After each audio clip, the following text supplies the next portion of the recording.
Pagkaon 50 sa asam na pagkaon. kanang meals inpatient. Okay. Napo dahil. Oh, na, di na. Namti kinang pakaon nimo kung ma-admit ka. Ay. Sa una Wala, kay di. tag 50. Karon kay tag 100 per meal, so 300 So, per times day. Oo, ang ihang price. So mas nutritious siya ilang ikaon. Then actually today we were supposed to share na kanang atong mga linens ug kanang unlan habol. kana. Bag-o na jud siya ug mauli nila. Mm. So mauli na nila then na Sa sa una, madala balik-balikan nila. mo to. Mauli Sa una, nila. paano naman to rin mo to? Manimaho usahay ko sa una. Ganun, okay So na. kana naman ag admission kits August 1 today mo nay magsugod na kung ma-admit ka mura bitog sa private food na kay toothbrush na kay cup kanang unsa na soap, alcohol, toothpaste katong cup ana leucoplast towel gamay towel ug tissue. Tuloy. Alright, sige, itong balikan ang ato ang public health consultant sa Cebu Provincial Government or sa Cebu Province, no? Si Dr. Elise Nicole Nikki Catalana. Dr. Nikki, arita sa mga healthcare priorities na to, mga programs ro ni Gov as insofar as nag 1 year na si Gov sa kaning iyaharong As pagka-governor Doc Nikki. Asa na ta sa healthcare na to, Doc Nikki? Sige pa jud tag padayon og kuan kanang padayon ta og basic manggo kayo na Attorney kanang sa manpower ba equipments and supplies kasi una wa jud tay supplies bisag unsa limited kaayo then karon mo jud na imong gi-priority kaning tulo kanang I look at it manggod kanang Maslow's hierarchy of needs kanang ana bitaw na pyramid ang pinakaubos jud atong kinanglan kani jud sila mga tao gamit Tinuod. og equipment kung wala na lisod sad sila moglihok so kana sa kaning 16 hospitals across giabunda jud na sila hatag Ang kaniban Sige pa, padayon 16. pang mga Padayon acquisitions pa, sa mga oo. equipments. Kay things as basic an autoclave or sterilizer guba or wala sa una. Sa mga infirmary na to, Doc, before o karon unsa na may mga na-improve na to sa mga infirmary? So kuan jud to atong staffing so mas daghan na Staffing. jud sad sila karon ang mga repairs pud sa atong mga hospital so hinahinay di kay na makita sa sulod but mostly sa gawas unsa ilang mga kuwang kay mga essential jud kayo ang waste management ana katong sewage treatment plant nagbutang na ta ang mga tuto nila sa ilang taas mga ECG na amon jud sa ECG pud mga ECG mga basic equipments kana mo na atong gi-make sure then mga tambal naa na pud na mo nang among ipakita ka ng mga sigimig post anang Cebu Provincial Health Updates na amo na din nakadadlaw ang mga pagkaon all these little things na sa una ang budget sa pagkaon would you believe was only kuan karon nag 50 Pagkaon sa asam na pagkaon. kanang meals inpatient. Okay. Napo dahil. Oh, na, di na. Namti kinang pakaon nimo kung ma-admit ka. Ay. Sa una Ano, kay ade? tag Pamanggo. 50. Karon kay tag 100 per meal so 300 So, per times day. Oo, ang ihang price. So mas nutritious siya jud ilang ikaon then actually today we were supposed to share na kanang atong mga linens ug kanang unlan habol. kana. Bag-o na jud siya ug mauli nila. So mauli na nila then na Sa sa una, day. madala balik-balikan nila. mo to. Mauli Sa una, nila.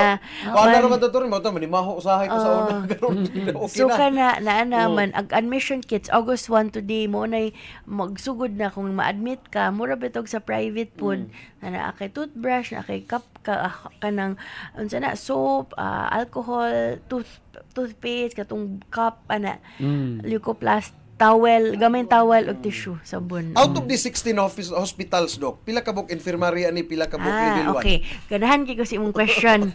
Kay kani jud sige jud mig balik-balik ka nang katungod man gud aning devolution of healthcare nato. Sa una, gibalik man gud na sa from national gibalik na sa mga LGU ang atong mga hospital.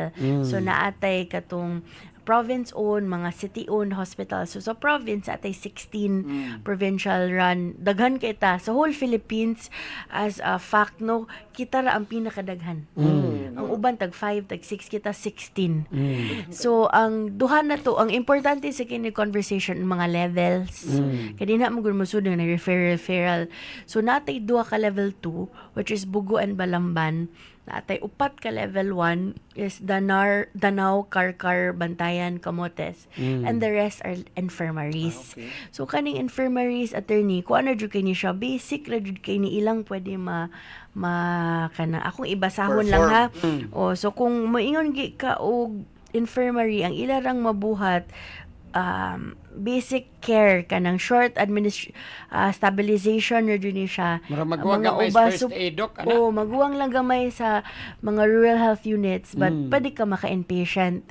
And then, ang level 1 is general hospital care, maka-opera na ni sila. And then, level 2 is more specialized care na natay ICU and more kanang diagnostic capability. So, modern nang atong gipaning kamot under GovPA, masaka ni mga infirmary to level 1. Ma-upgrade na to. So, unsaon man nimo pa saka ang infirmary to level 1 is tagaan sila og katong mga necessary infrastructure kay mangita man ni atong DOH na RLED kanang regulations and licensing division stricto kay na sila na kumo ni kinanglan kung mo level 1 ka kinanglan kag X number of things, X number of beds. So kaning mga infirmary ato jud ning gipaning kamot na mo level 1 ni sila as many as possible, and kani mga level 1 ma level 2 sad ni nato Masaka. sila. Ang level 2 lisod-lisod lang na siya ma level 3 kay naanay component on training. So kinanglan na kag naay mga residency program. So mo lang na ang problem din ha, but sa ato ang level 1 pod, mga infirmary pod uban na dili pa maka level 1 atong gipaning kamot is padaghan ilang beds. For example, Even if dili pa sila level 1. okay, pwede man ta ang capacity naman ay bed capacity. Daghan ana nila 10 bed capacity, for example, Dan Bantayan. 10 bed capacity rin na sila, but they're applying now for 22 bed. Without need nga mag-upgrade ta. Ang work upgrade na sila Ay, siya in upgrade itself. nila. Okay. So, ni daghan na tag means, the more beds means more staff po ang kinanglan ana na mo cover sa shift. So, from pinamunghan is from 10 bed, nag-avay na po sila 25 bed. Ana. Ang ongoing na nato na nagtrabaho jud mo level 1 is Argao. They were visited now, but naapa may kinanglan ipong fix. Argao, Minglanilla. Minglanilla for us is quite key. Kidaghan sa trauma din ha. Makidagko man na atong mga Daghang ko ng mga residente po diha. daghan pod Sugod also is working to be level 1. So daghan tag ongoing. Malabuyok also is working to be level 1 actively. So mo na siya atong Pero Assume kini mo, Doc. kining pag-upgrade, it really requires a lot of money. Mao ginay problema lot na of to. resources. And we know nga kung province lang ang saligan ani murag lisod gyud. Yeah. No, kay di man ni basta-basta gastuon aning pagpa-upgrade og Tinuod. hospital. So we need the help of the national government. Yes. And that's why katong si Senator JV made a visit na marayg jud mi tan-awa mi dinhi unsa mo kinanglan. For example, Danau. Naa mo guna sa likod sa Danau na unfinished din na structure. Yes, kato nabiyaan. Yes. Sa tong So, ana to diha kang Pasko bato nga kuan. per kanang likod sa Danau na CPH, di jud mi ka level 2 unless mahuman na siya din ha, and that needs an operating room, it needs ICU, so needs external funding pod kung kaya. So muna pagka na kung mahanay na po na siya, daghan na po kina siya makuha na patients from the islands o nagikan sa imong Bantayan og Camotes. Masiguro doon lang yun nato des may Danau, Dok, no? Kaya naamang ko yung mga island, nga mga municipalities. Mga islets na din ha. So, Camotes mostly, tan katong mga ginagmay din ha man to sila mo adto, but nalipay na baya ako kay in the past year makadungog na kaagstorya na, let's say si Dan Bantayan for example, ni daghan na ilang panganakay. Kay mo adto naman sa ila. Car for example had pila ka thousands of births. Hinilom lang but safely na anak na dinha. Last week we had that operation sa Bantayan, which is a big thing, and then katong mga orthopedic surgeries and then was actually large na improvements sa ato man kani nagdungan jud ni sila. Mo na uban dili makasabot ba, sometimes we need to deal with the national government kay we need help from the national Kaayo, government in terms ani kay dako ni nga problema sa healthcare. Man attorney katong atong sa Bugo ang nakatabang og tapos ato DPWH man kay katong na agian sa Linog. Oh. So paspas in taong kay to nabalik ilang operations kinatabangan ta sa national. Mao na ang uban di makasabot moingon ni anak kunos guba, di ba? Mao man na, but at least karon mao lagi na kay practicality la to hisgutan pag-upgrade aning mga hospital na to gikinahanglan gyud. Pero di man na ma-upgrade na to ato lang ng tutukan. Tinuod. No, kinahanglan tag kwarta. So ug kaning kwarta sa atong Cebu province may atong gamiton paigo ba ni with the 16 hospitals. Daghan kaayo. So if Oh. i-break down na nimo unsa atong gasto per day per hospital, actually dako jud sad pud. Ang concern sa mga staffing kaniadto Dok, usahay madili nila sweldo pero karon wala na gyud na mo transpire. Gipaningkamot jud na namo na dili na jud kay kuan gud na nimo basic gud na nimo Yeah, na no, need. necessity Imong gud na. dignidad sa nimo na maibig kag tinabaho. The least you can do is to pay on time.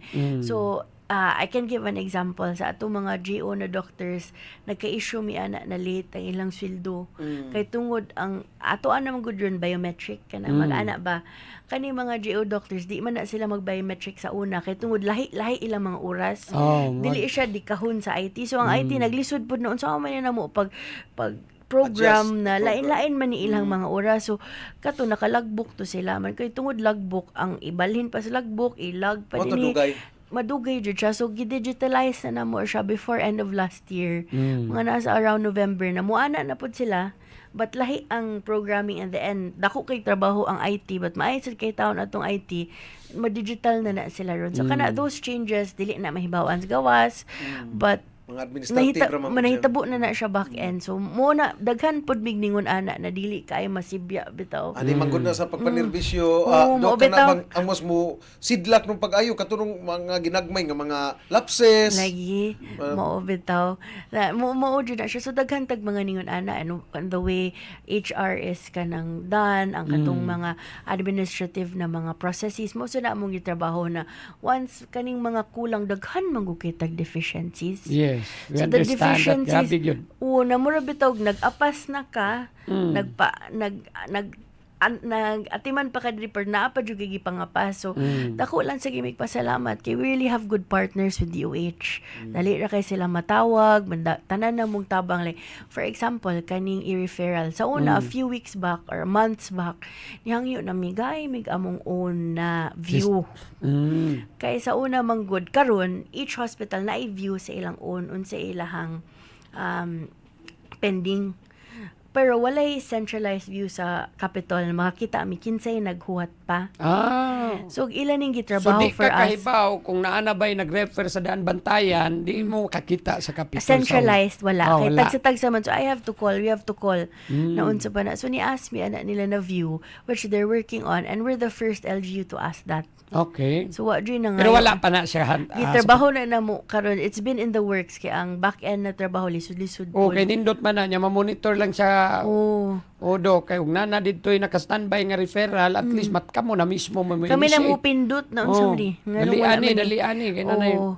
So, karon usa ginas problema ang referral mao imbis na makatabang unta. Samot na no daghanay nung nangamatay tungod ana.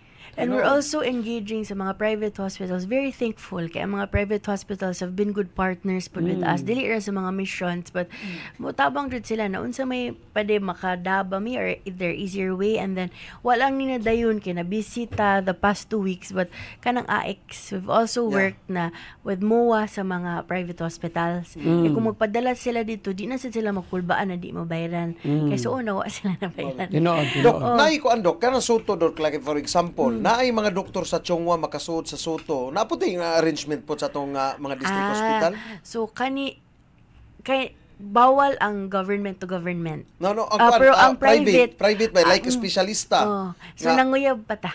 okay. So daghan na nag-offer ta how we can do it part-time or unsaon nila na taga didto ba sila na area, taga Karkar ba sila, tig-uli ba sila weekend, pwede ba mo kuan diri. So we're still Nindot na exploring to, at least ways na mga specialist gyud ba? ang muadto man naam sagud na attorney as you know ang medical legal na asa na siya liabilities Yes, na yes. kung dili ka didto nag-star kung unsa ba na how do we mitigate risks mo so na nasa na things sa gitang trabaho na mo but nanguyab pa mis mga private na nanamtay gamit sa una man good mauwaw sad mi mo paduol nila kay wa mi gamit. Tinuod. So karon na makahambog na dyan mi kita mo if mag-post may anything na nanami aning lap tower pwede na mo diri. Nanay mga incubator ng mga district ka mga anesthesia Pero machines. hinahinay ha, Hinahinay, hinahinay. Kaya oo. di man gyud ni dako ang problema, hinahinay yun at least Oo. naigibuhat. And then ato as an attorney kaning procurement sa mga equipments di bitaw, as you know na muagi ba jud na proseso, it has safeguards, and as much as ganahan ko na dayon karon Tinuod. dayon, but gobyerno manggod, it has to go through proper man kita Procurement process. live ba na atong bidding put and everything, so it hinay jud siya gamay, pero sakto ang proseso.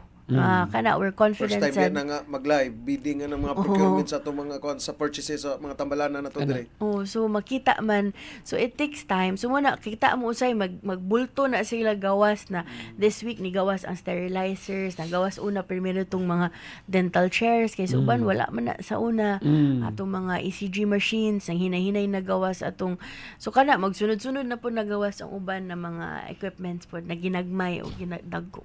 And siguro po do kana ka makraft ninyo na mga guidelines po regarding bitaw aning how we treat sa pasyente, Yes, especially agree. sa mga nurse na to I kay agree. kumun gyud kana Pasabot nga lang yun siguro. problema no kana Tinuod. bang although kaning batasan lain gyud tag batasan but Tinuod. ug siguro kanang magkinto gyud sila kay guideline sa ato ang Cebu Provincial Government nga one strike policy basta do na kay negligence ana Tangtang. automatic tangtang ka plus criminal cases ang imong atubangon or naireklamo against nimo mag-create og mga grievance bitaw dok nga Yes, correct. grievance ana nga naay complaint against aning sa certain nurse kay wa mo ati magtarong kay kasagaran des public hospital mo gireklamo nga magmugot ang mga nurse labi na kaniadtong dugay kay dawat sweldo di ka na mo narbaho. Tinuod. So mo pa din na attorney na pagsulod na mo ba, one of the things we found was learned helplessness. Yes. So kani atong mga tao na even if ganado kaayo, kana porsigido kaayo, but tungod kay the system was always tell them no, di pwede, dili kaya. So sila pud mura pud sila Oh, learned helplessness na-struck. jud. So karon na naay budget, we have to force them, uy, nag-underutilize ka, gasto, Correct. gamit. Use the resources. Kay naaman. Pero sa una, kahadlok man kay sila. Di man sila mapirmahan, kasabaan, ana. So, we really have to change the mindset and the culture na their support, you're being helped, gipaminaw mo, man, naitabang. So, gastuan na. Correct, correct. Work dingon, Kay ana. karon ang basic needs po sa atong although di pa magid kayo nga anak kadagko ning sweldo sa atong mga public mga medical staff na to sa public Pero hospital. masarang na lang kumpara Gamay sa na lang una. karon at least na may mga dugang-dugang, di ba? Murag na mga allowances, na On time na pud ang gi-try jud na, di jud ma-delay na. always yun ang to save lives yun ang atong goal. So at least dok no dagan kay although 1 year pa kapin pero at least hinahinay. Kay dako gid Katulad problema sa- sa Ako jud healthcare. kay Sa plano niyo, Dok? Mura man jud siya kay naging tingob bitaw. Katong nga kuan sa Danao nga operation kuan ba to dito sa South like sa Karkar ma-perform. Actually, Karkar has their own orthopedic surgeons na. Dugay na sila Mo-perform na sila mga kuan mga Tag- Ani siya taon do na. pasensya ka do ka ngiyag yung interest do karkar gini sa Ay, taga-Karkar. Ang amo pud taon dito sa Bugol. Adi happy ko na malibil one. Sige, so anyway, Doc, salamat kay sa imong time, Doc. Imo na lang mensahe sa tong mga kaigsuonan in terms sa kaning ato aron bitawg yung pag-upgrade sa to ang healthcare, mga unsay gihimo na to sa healthcare. Mo na lang mensahe nila go. Kanang Doc Nikki. Oh, salamat kay Attorney Jerry. Thankful jud kay mi for the opportunity na mastorya mi mapaminaw pod man. Dili ra sa social media but sa radyo ba. And hopefully this is not the first time kay willing kay mi mo balik. Yes, anytime. Namoy mga promotion para sa kuan. Oh, natay umaabot na medical mission pero ako lang ni istorya separately but sa mga tao amo lang jud hangyo si GovPam. I can tell you grabe jud kini ang trabaho day in and day out to make sure na ma-fulfill iyang promise. And for healthcare, as daghan kay tag-apsununon, daghan kay usbununon, og itarong pa. And we take the criticism positively na what we need to work sa mga tao, ug unsa pay mga kulang. So, it's a work in progress. Maamo lang pong hangyo is patience and grace pod kay it takes time. Dili sa ni siya overnight bitaw, but no na gitrabaho jud ni siya wholeheartedly, kinasing-kasing jud ni amo trabaho na magmata matulog mo ra jud na. Actually sa tinuod lang ako Dito lalim. mo ra jud akong ginuhuna usay magmata lang kog kalit ay naunsa na gitong kuan dito, but it's really what we're really trying to give our best kay mato ba ni GovFam, for her this is really public service. Tinoon. Dili jud ni pero unsa tao jud atong giserbisyoan, ang boss ang tao. Mm. Mo bitong naminaw jud mi na ami diri kay ang tao man, it's really the people are who we're serving, and essentially they're the boss. So we're really giving our best na ma-feel nila na nabalik jud ang serbisyo sa ilaha. So salamat sa pagsunod, nangay sa mig pagsabot og pasensya mo na among kuan. And thank you po Doc ha. We really appreciate po nga at least sa inyong sincerity nga to listen sa mga hinaing bitaw sa publiko gyud, especially aning concern nato sa healthcare. No, thank you. Napamantoy sa karkar pod gani namo nga. Pero na kuan na po to ninyo. Nastoryahan na. But salamat Attorney Jurel. Yes. Sorry na sayop ko strike to pabalikan lang yung down ko. As much as we wanted to interview you with Byron Garcia pero nanas korte. Masabjudice tato do. Anyway, sige, and hopefully this is not the first time Doc, no. Anytime na brigada kung unsa may mga gusto niyo nang ipaibaw sa publiko Doc Nikki. Natay pre-screening Mariel, no. Every Wednesday. Bugo. Sa Bugo. So naamang guta part sa atong founding anniversary nag-medical mission. Remember mo last year na nag-surgical missions ta on every weekend. Karon naapod ta ana. Magsugod ta in August 8 and 9 with Chongwa sa CPH Danao. Okay. Although nag-pre-screening na but ang pre-screening na open ron is for Bugo every Wednesday. Mo na atong next na surgical mission. Weekly na siya. Every other week. Every other week. Okay. For founding anniversary. Sige, Doc Elise, Nicole, Doc Nikki Catalan. Salamat Doc, kay thank Doc. you, Good Doc. morning. Salamat. God bless. God bless ninyo, Doc, ha? Thank you, Our kayo. regards to Governor Pamela Baricuatro. Tira! Brigada! Brigada! Sige, Eli Pirater, manamilit na mili. Ay, ato na mili. Sa Bado Mandairo, no niya. Hasta las 11. Ayaw na. Manamilit na ta kay Tinahan na Huway nung sa ko. Migsayo. Lunes na punta kay... matay mga isgutanan. So far, karon hurot-hurot na ta ng membros minority. Time tao. Kay ingon man ka nga ipalay, pero niingon lang po sa buitok ka nga, i-greet lang siguro. Abi, i-greet na lang na, be. Sila si Giselina Ramuga, Kana. Manuela Manggubat, Jinilin Ramuga, o Mina Lastimusa sa Zone 3, Mantuyong, Mandawi City. Right. Sige, o niya, o ba mga isgutanan? O niya na lang is Atangin lunes. ninyo sa lunes pohon. Lunes na ta kay Sabado man sa Gudron. Pahuway sa Migsayo po. May nang taas-taas mig oras po sa mong pamilya, Brigada Arnel, no? Sa itong pamilya. No, niya ka mo ha. Og manlaag mo rong hapon or sa inyong mga kaliukan, amping, no? Labi na ni mga bahaunon kayo. Ay nagkumpiyansa igbiya-biya na inyong balay diya. May bola niya mong mulutaw na inyong mga appliances diya. No, so ay kumpiyansa ta, no? Sa inyong paglakwat sa amping kanunay sa gawas nga bahin. Alright? Sige, happy weekend kaninyong tanan. Mosunod na sa Brigada DJ Paul G. Sa Brigada Drive-Thru, mga higala. Daghang salamat, amping sa kanunay. And to God be the glory, mga higala. In the heart of changing lives, ako si Brigada Attorney Juril, the Master Bruca Patindi. In the heart of changing lives, ako sab si Brigada Arnel Arcilia Pahanonot, the ultimate Drive Max user. Sa 90.7 Brigada News FM Cebu. The Music and News Authority. Inyong napakinggan ang Tira! Brigada! Hanggang sa muli, dito lang sa Brigada News FM.